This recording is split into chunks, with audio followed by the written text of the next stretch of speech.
great, I've got an MOT. That went that way. Everything I've got's diesel.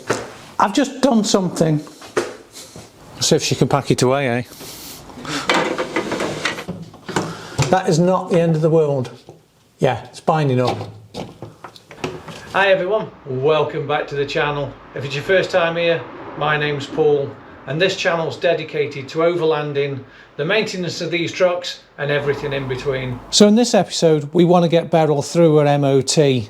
That's a priority, but we also want to see what difference we've made to the drivability of the truck. We've put a new clutch in, we've put a slick shift in, we've removed a boost pin, we've removed a boost ring out of the injection pump. Hopefully that's stopped her smoking. And then we can concentrate on getting the cosmetic bits done, like the doors. We want some external lighting done, and just get the truck ready for next year. So let's go and see if we can get her through her MOT. It's reached that point. I've backed the truck out the garage. I'm going to go for the MOT. Why is it always so nerve-wracking going for an MOT? It's like, I just want my truck to pass its MOT, and why have I got play in my steering? Which I didn't have before. That's weird. That's a brand new steering box. Strange. But we'll sort that out in a bit. It might just have a bit of air left in the power steering box actually. But yeah, I'm going to put some fuel in this, give it a run round, take it for an MOT, and we'll see what happens. Well, what can I say? Where do I start? I haven't been for the MOT yet. Hang on, let me have a look at the clock. 20 minutes early, so it's booked in at 2 o'clock. It's 22 now. So I've still got 5 minutes to drive there. I want to keep the engine warm for the emissions, because they told me keep it nice and warm for when it gets there. So I'm just going to hang around here while I talk to you guys. But let's start with the clutch. The clutch is fantastic. It's so much lighter, and it just works. It doesn't rattle. It just works now. I mean, the other one worked, it just rattled. I'm not dissing the clutch as such, I'm just saying that it was rattling and it was dragging. That's the other thing with this one, it's definitely not dragging. The gear shift on the gearbox is still temperamental. I'm putting that down to the fact this box has only got like 300 miles on it and it's still tight. All the gears are there. Every now and again I'll find it difficult to find fourth, which is weird, but you just have to sort of be gentle with it and just let it fall in. But it's working. I'm assuming that's going to bed in, so let's ignore that. The slick shift. Now the slick shift is weird. It's going to take me so much time to get used to that. The gear shifts are so short. The gear shift is a lot tighter. It's literally like, let me just swap hands, it's like click click click click click. So yeah, that's going to take a bit of getting used to, but it does work and it does seem to make it nice. The transfer box, like I said in the last video, seems to be working just fine. It's not making any horrible noise or anything like that, so we're good with that. What else? Oh, speed.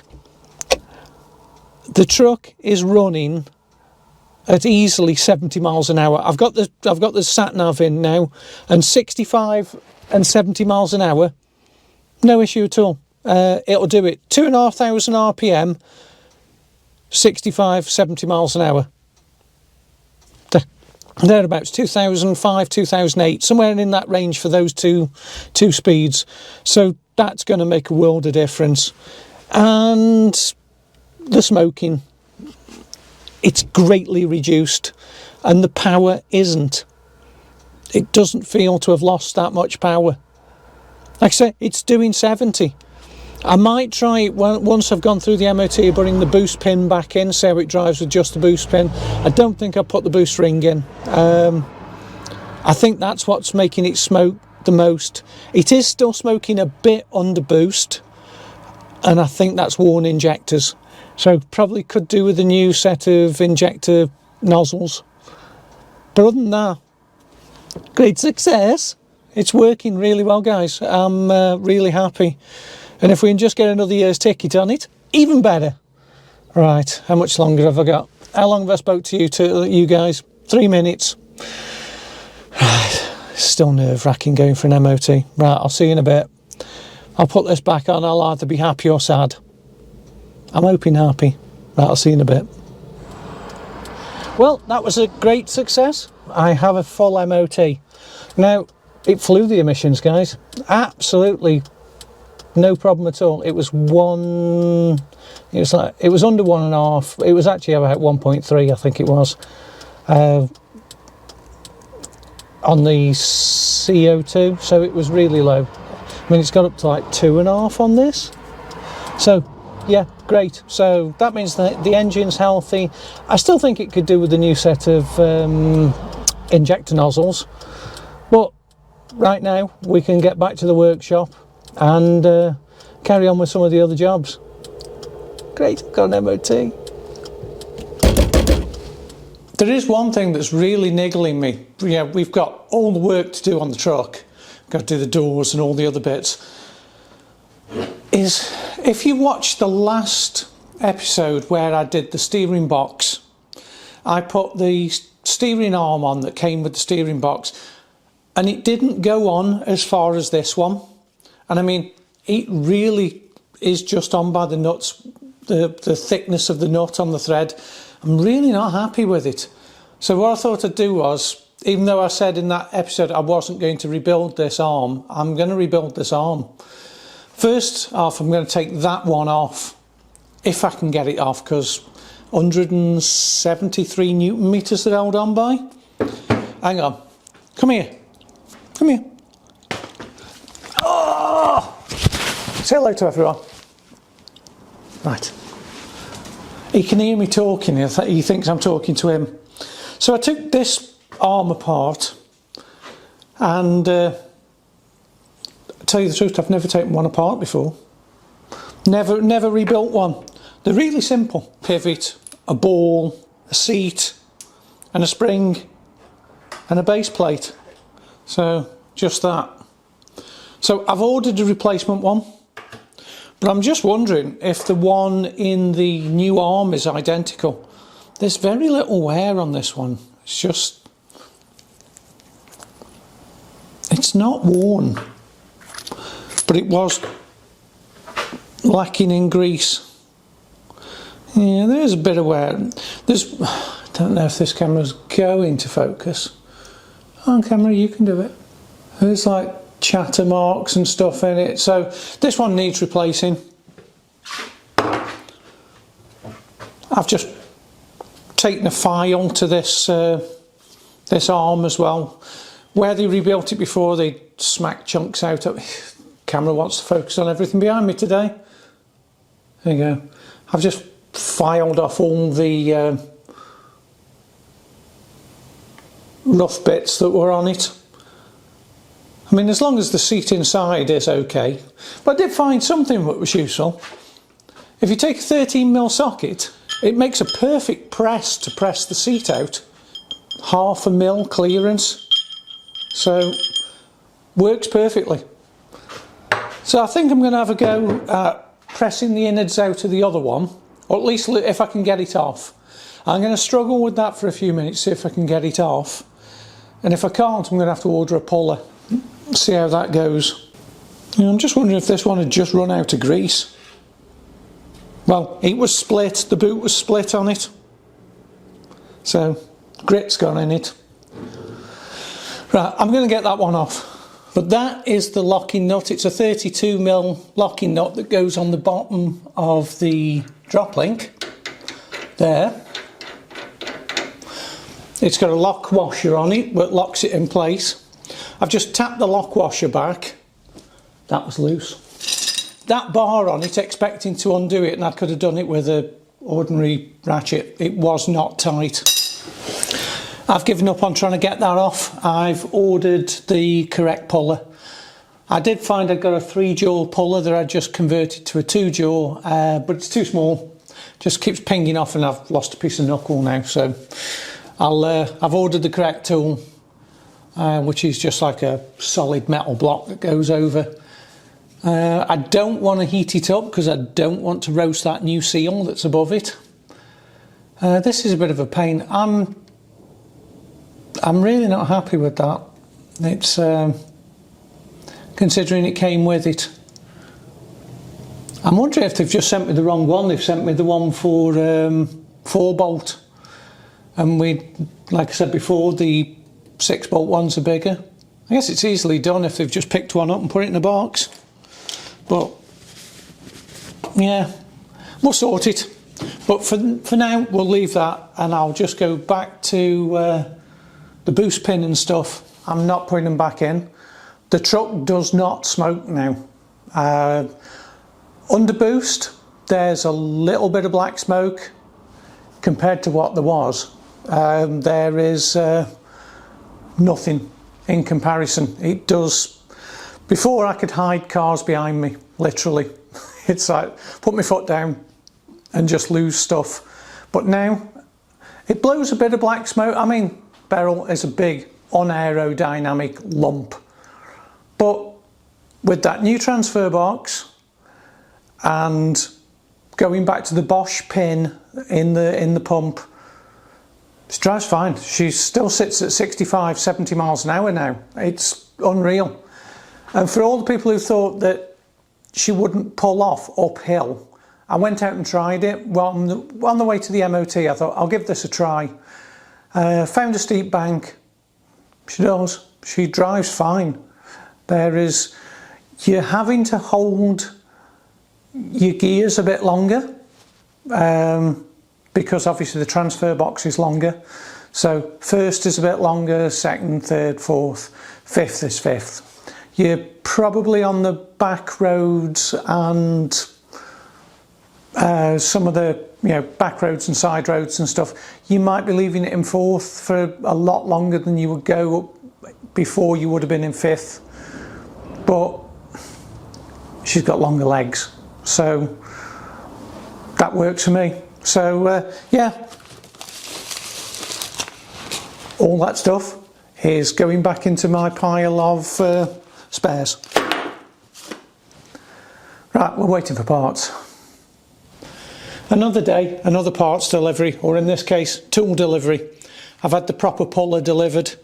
If you want the part number for it, this is a Brit Part 1 and it's DA1749.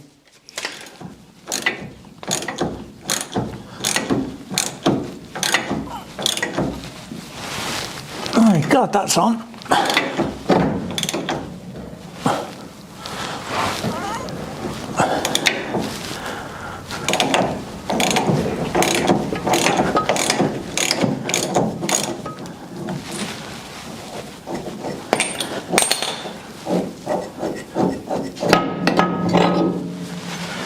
That made short work of it. That's ace. I can actually see how much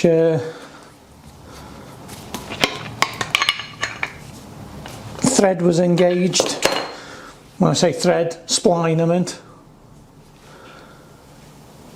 Do you know what? I don't know if you're going to be able to see that, but only the top half of that spline was engaged. I'm thinking this is definitely the one for the 4-bolt. I'm thinking they sent me the wrong one. Just gonna measure it. Well, they measure out almost identically. If you offer them up like that and line everything up, that is more or less identical, same size. So this one slots all the way on, much further than that one. They are the same thickness, so the bits are the same. That one just does not go on that far. So I'd rather have the thread engagement, I keep saying thread, spline engagement for this one. The only thing I can put it down to is genuine part. non-genuine part. Maybe because it is a tapered shaft or a angled shaft. Yeah, tapered shaft, isn't it? The taper's slightly different. That's a little bit tighter and it won't go on as far. Don't know. But we're using that arm and we're going to see if we can take the innards out of this one and put them in that one, because the rebuild kit hasn't arrived yet and I still want to go away in this tomorrow. Right, we're back on with the chintzy circlip pliers. That went that way. Got the circlip, but I've lost the bloody spring. Right, oh, I can find it, it's on the floor. Looks like it might be the same.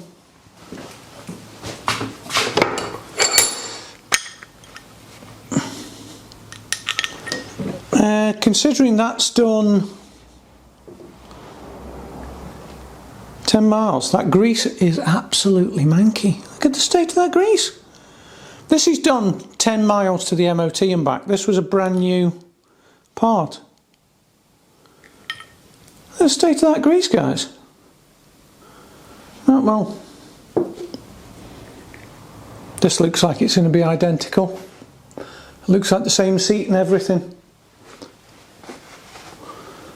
Right, I've got to get that rubber off without destroying it and press that seat out of the inside of that.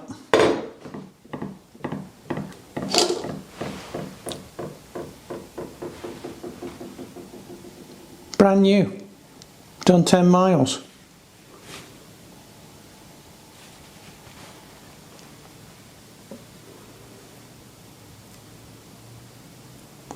That's never brand new.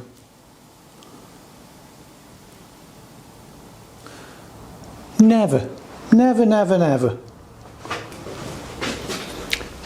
Right, that is the brand new pin. The new pin I've just taken out of that. Look at the state of it.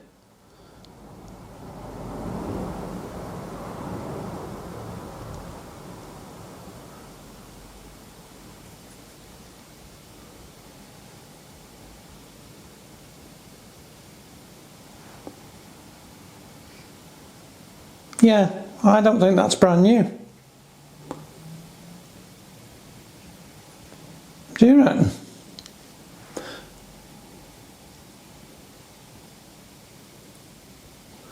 Well, if you've ever seen a brand new one that looked like that, let me know, because I haven't. Okay. That... Camera, come on, you can do it.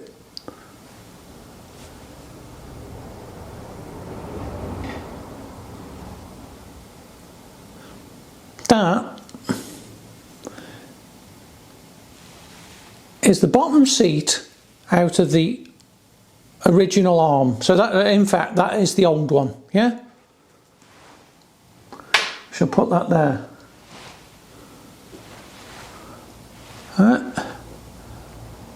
That is the new one and it's all rusty. Look at it.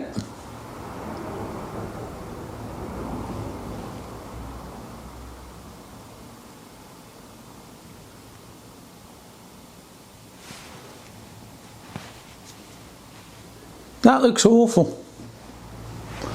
So now I've got a dilemma. Do I just put the old bits back in with the new spring? I've just done something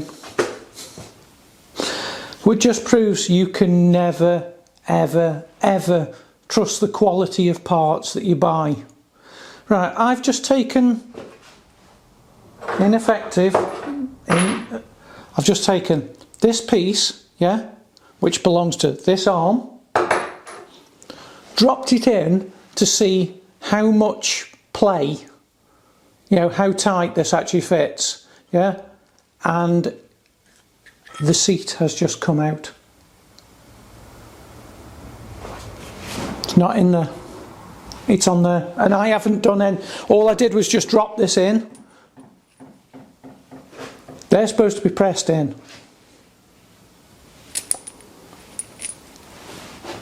Literally what the, yeah, you get it.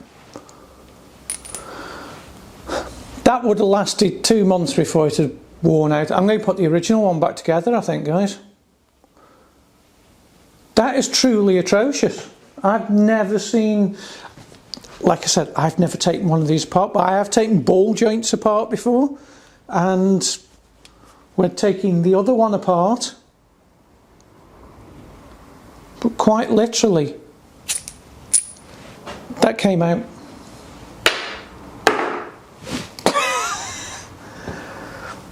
I don't think that's supposed to happen.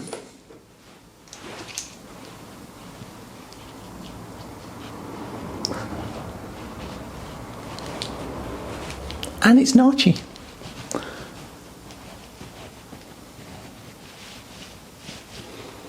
What would you do if it was you? What would you say, guys?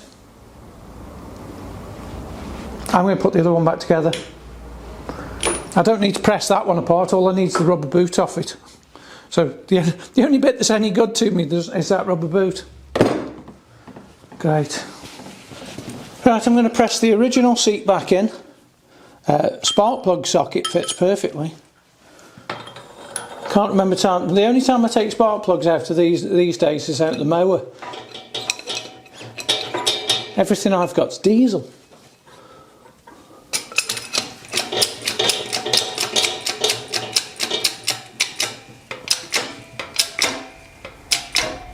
That going in square? That seems awfully tight.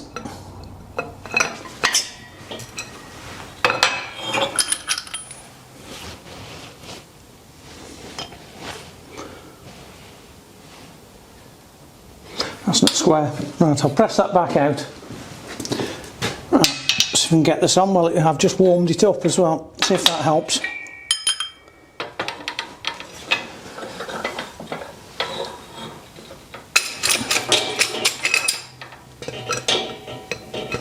And put a little bit of grease in it too.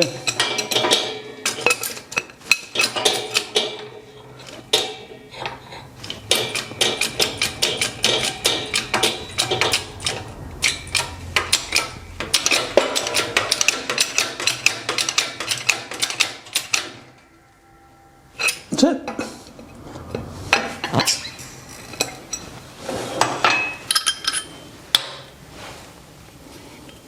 Perfect.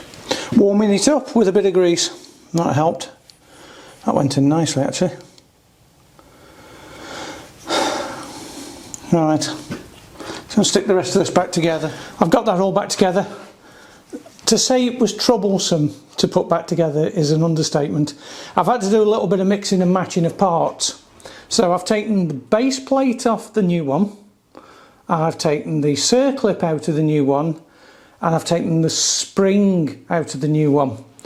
And this, I'm not kidding, is now tight and well greased and should be fine. That is really tight, that is. So that's what I've ended up with. The part that I said I wasn't going to recondition, I've ended up reconditioning. Welcome to the person who must have annoyed the Landrover gods. I've just got to have. I've just finished putting that drop link on. The new parts arrived. If you want the part number, it is right there. But yeah, so I've now taken it all back off. It's back off again. I've pressed out the ends, so I'm just going to press all the new bits in. I have annoyed the Landrover gods. I'm not going to film it, guys, because I've just done it all, but just to let you know, the new parts have arrived. So I'll put it back together and see how it is. Well, it'll be fine. It's all new. Right, get this done. Then I'm going to order some doors. Just a quick one. I've just noticed something. When I took this apart originally, wherever I've thrown the other one, and when I took that apart, that none of them, which this bit came in the kit, you've got your base plate, there's supposed to be an O-ring seal in it. The O-ring sits in the bottom of the plate. I wondered why the bottom of the, like I said before, I've never taken one of these apart before, but I wondered why these were chamfered on the edges. It's for an O-ring, for a seal. Missing out of both of them. And I can understand the other one because that was definitely rebuilt, and it was rebuilt in a garage, so there's I can understand why that one hadn't got the O-ring in, but not why the brand new one hadn't. Like I said, dubious quality. Aftermarket parts, the crap. So yeah, I'll carry on putting this together. Karen's just going to try making up the bed for the first time since we did the conversion on the bed platform. So she'll give us an opinion in a minute, whether it'll be a good one, but I'll definitely get an opinion about something. Karen's got lots of opinions. So right, we're going to ask Karen what her opinion is, whether it is easier, better, worse, whether I'm getting divorced. No, it's a lot easier. I don't have to unravel the pull-out thing from there. I just pull it out from there, and it works really well. Cool, I got something right. Yeah. She might make me a brew now. So just put it back.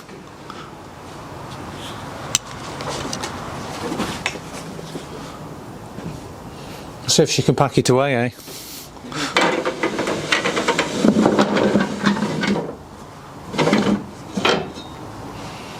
No worse than a caravan.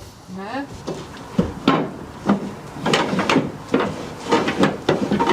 Doors have arrived.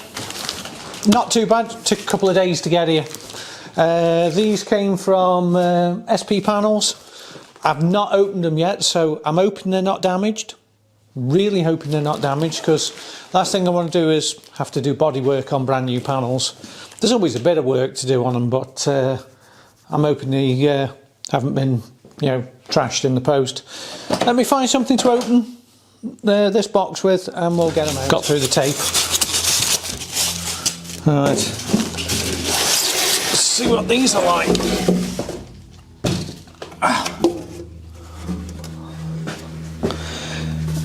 They're like new doors. Well, they look kind of nice. Oh, I'm not upset with those. Well, then again, I haven't fitted them yet, so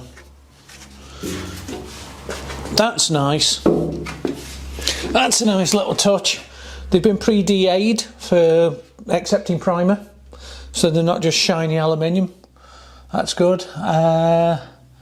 There's stickers on here that says things. I'll have a read of them in a minute. Cool. That's the other side. They're heavy. They aren't a light door. I'm impressed with those. Those are cool. Been seam sealed and bonded. That's good as well.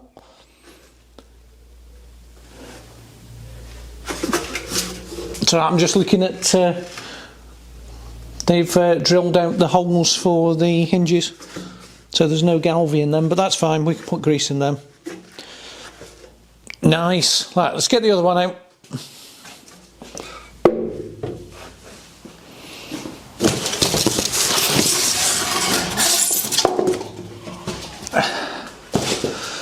And they've arrived undamaged. They're straight, which is a big bonus compared to these ones, which are damaged and are not straight in any way, shape or form. I might want to run my door joggler down these seams a bit more just to tighten them up, but they're not horrendous.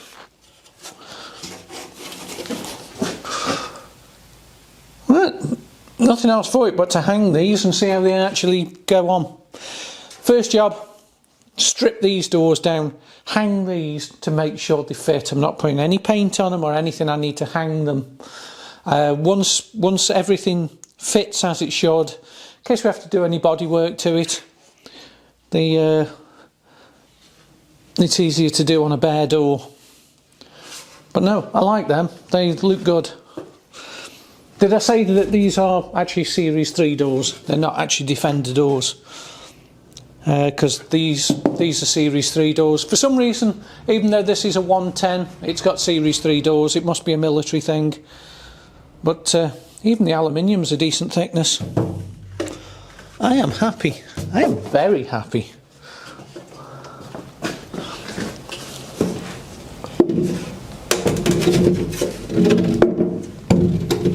First job, I'm going to take these door tops off, which is dead easy. I think they're 17s or 19s.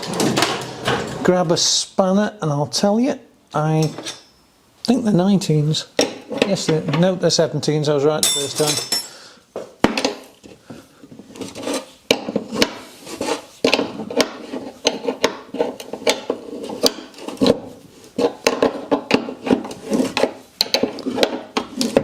It's been a few years since these have been.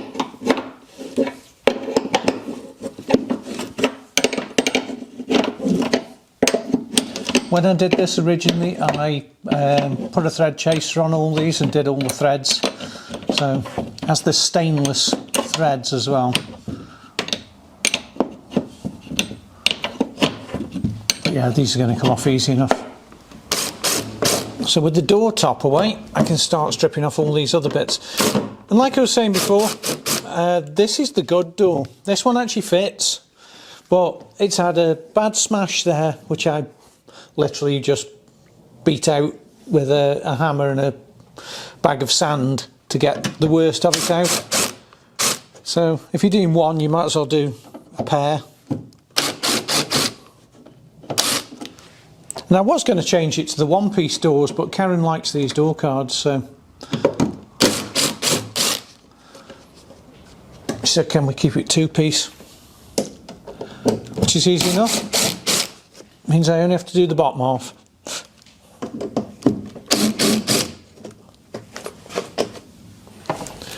But I can't blame it. These Exmoor trim series door panels, bloody expensive. Must get some more of that. Now, are these going to just come out? Yes, they are.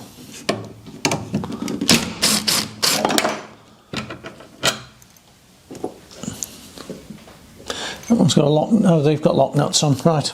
10mm spanner for them. I'll get these handles off, and then this door, 4 bolts, and it's ready to come off. There's no electrics, well, there's no nothing really, is there? It's a series door. We may end up having to take those hinges off.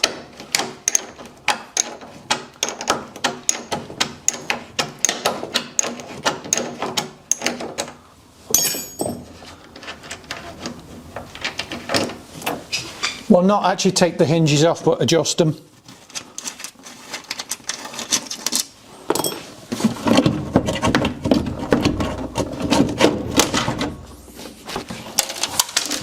Done.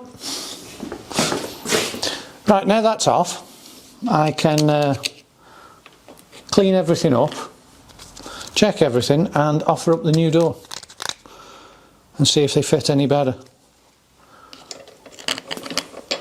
Just clean these off, there's paint on them. I replaced these hinges when I built the truck, and they are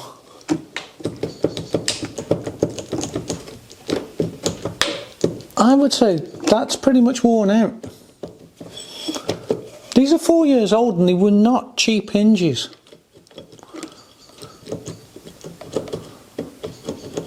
That's really annoying. We're back to the quality of parts again, guys, aren't we? We've reached that point that pretty much everything you buy aftermarket's crap. That's awful. I've got some really old hinges that were taken, genuine ones that were taken off, and they're in better nick than that. I think I'm just going to have to buy new hinges again. We'll offer the door up anyway. Definitely helps if you remember to press record, guys. Sorry about that. But I haven't just hung this on. It wasn't any harder than taking it off.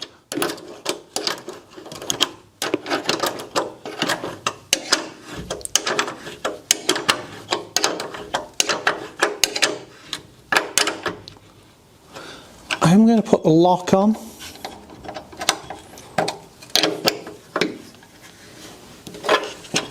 But this door looks, well, hang on. That actually looks like it fits perfectly straight off the bat. That line is spot on. I've got no the body line is here, but it's behind this boxing. to line that up. But I'm looking at the bottom gap. That gap's even. That gap's even. And that door just, that is going to fit so much better. That other one was bent as well.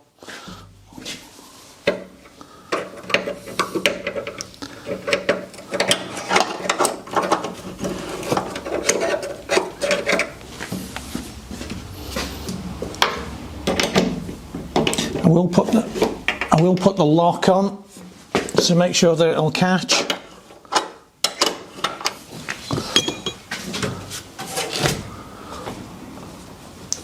I can tell you straight away that is better.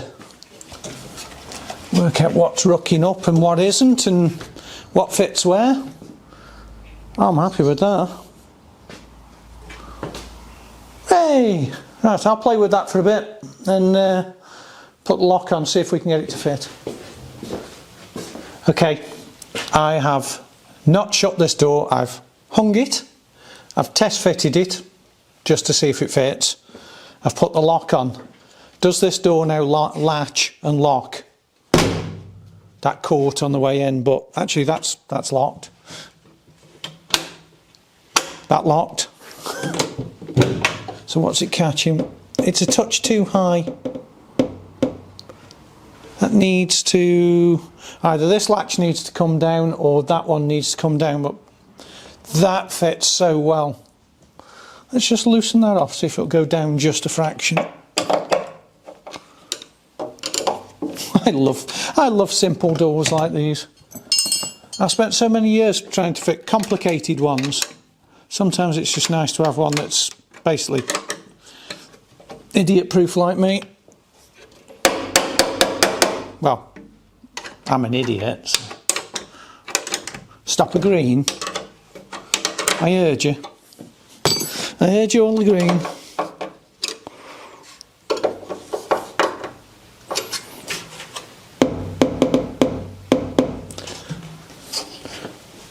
Right, I need to adjust the latch up just a touch.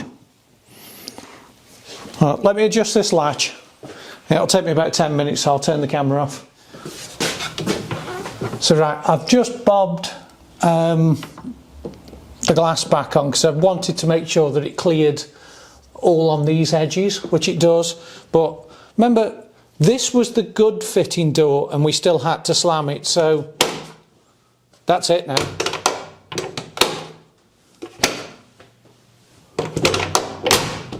That's it. Still sits a little bit out at the bottom, but Landrover. I could actually get that to pull in a little bit tighter, I think, as well. I need to put the capping on, so I need to undrill it off the other door, put the capping on and just get this to fit. They are going to have to come off again for painting, but I want them to fit first. Just in case there's any more work we have to do, like tweaking the frame or anything like that. And that lock isn't quite in the hole, so I need to adjust that. I hadn't seen that. That's not sitting in the keyhole properly. More adjustments. Right. I have adjusted this lock. I've tightened the door so it's tighter. Just try to get this gap on this edge better. Hopefully you can see that. Oh, you can. I'll just move my monitor so I can see what I'm showing you. So it's still out a bit at the bottom here, but it's not. But look how well that fits. That's like a new car. That's lovely. But this is one of the reasons, I'll come down here, this is one of the reasons why you do all your pre-fitting first. And where have I put it? I've just taken the capping off the other door. Now, I would say this is not an original capping because it's painted, not Galvy. So this is probably an aftermarket capping or a more modern capping. Yeah, so I've already had to file some off this edge because these are aftermarket hinges. But I've just gone to offer this up, and you've got where your window goes through, your two holes there. Go to line them up, which is fine. They line up. Catches on the hinge, and I mean, I'll bring the camera and I'll show you how much it's catching on the hinge. It's catching on the hinge by, what's that, 10 mil, 8 mil, something like that. So that is why you do all your prefits first. So you run into it, you put all this together, and then, you know, I'm going to go and have these re-galvied, even though these were never galvied, but they're getting rusty on the back sides. So I'll get these galvanised. The doors are galvanised, so why shouldn't I do the cappings? So I think when I redo, because this is a galvy bulkhead as well, so everything I can galvanise on this truck I do. Anything that comes off gets galvanised. So I'm going to get these shot blasted, and I'm going to cut that corner off to fit. You won't see that it's missing that rolled edge because it's right up in that corner. But everything else looks to fit, except for that. Scratching all the paint off the hinge. There you go. So I'll have to get them modified, and I'll drop them off to get them shot blasted once I've modified them. But yeah. Sweet. I've been playing with this door for about 20 minutes to get it to fit better, and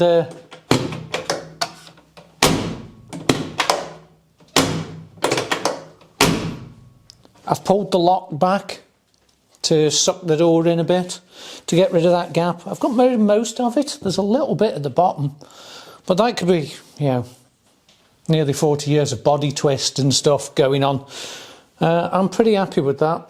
I think I'm going to have to tweak the frame on the top. Let me show you. So these are aftermarket frames. These were made by Rocky Mountain, which was a Canadian company that doesn't exist anymore. As far as I know, I don't think, I haven't seen stuff advertising from them for years, but they're a solid one-piece aluminium frame, so they'll never rot. The bars in the bottom, the locking bars, stainless steel. They're really, really well made. They're really bloody heavy as well. But I think the top edge of this is going to bind on there. So bearing in mind there is no galvy capping on, and the galvy capping's got to go on that ladder, you know, about 1.5 mil, plus the rubber gasket. Well, I've got the rubber gasket on, so I think, yes, that's going to bind.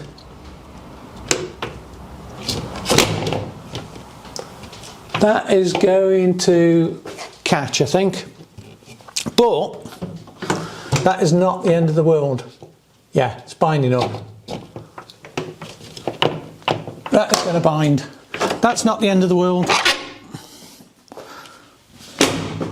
Let me see if I can get to show you this. I'll bring the camera down. Hang on. So once I've got this door actually, well, it is on. Once we've got the capping on, I can actually take some material off the top of these doors. I've already done it. I've already shaved like 4 or 5 mil off the top of this door, but there is loads. There's loads of room to play with, and I can't get this door any lower. I've tried. That's as low as it's going to go. Which is a bit weird because it's a little bit high on this end. I might just have another play with it, just see if I can adjust it a bit more, but there's probably, well, this bit hasn't been shaved. I haven't taken any off this front edge. There's 25 mil, there's 20 mil here. So if I need to, I can always take a little bit more off the top and just even everything out. Just play with this frame till it fits. Custom, that's what I'm going to say. I've been working on this one off camera, taking it apart and putting it back on is exactly the same as the other side, so I didn't think I'd film it. But I found out a few things. I now know why this driver's door did not fit. The check strap was bent, and when you shut the door, it was actually not the actual strap itself, but the piece that's on the bulkhead was, obviously the door had been, you know, pulled way too far. It had bent the check strap mount and was hitting the door, and because the check strap was there, I never saw it. So in all the time I've been working on this truck, I've never seen that was actually bent till I offered the new door up, and that didn't fit either. And it's like, what's it hitting? The check strap. But this door really was a pain in the arse to shut. You really properly had to slam it. And now, sorted. New doors, I'm fixing the check strap. If you notice, I've done the cappings as well. I've ground the piece off here where it was hitting the the hinge. And I know why. I know why they don't fit. These are Defender door hinges. These are series doors. It should have had series hinges. That's it's such a mixed bag, this truck is. There's bits of Defender. I mean, this body came off a Series 2A. That was down to the military taking it off a 2A. The wings are odd. One's an early Defender, one's a late Defender. The bonnet is a very, very early bonnet.